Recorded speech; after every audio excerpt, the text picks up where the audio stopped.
દાહોદ જિલ્લાના ગરબાડા તાલુકાના જાંબુઆ ગામ ખાતે મધમાખીઓના અચાનક હુમલાથી અફરાતફરી મચી હતી.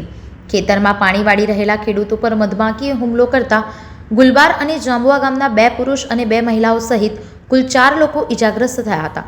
પ્રાપ્ત માહિતી મુજબ કુંવર દ્વારા મધમાખીના છત્તાને છંછેડતા મધમાખીઓ ઉડે આવે અને નજીક કામ કરી રહેલા ખેડૂતો પર હુમલો કર્યો હતો.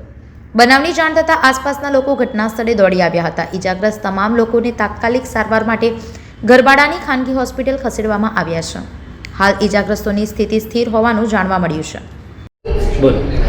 જાંબુઆ ડુંગરા ફળિયા ગરબાડા તાલુકાના જે ઘઉંની પાકની અંદર પાણીનું આ લોકો વાળી રહ્યા હતા અને તે અરસામાં મધમાખી જે માખી 2 ને 4 જણને કડી એટલે જબરજસ્ત કડી અને દવાખાને એડમિટ કર્યા અને જે માખીના આળા ખરા ને એ નીકળવામાં આવ્યા અને અત્યારે સારવાર અર્થે દવાખાને ભરતી છે.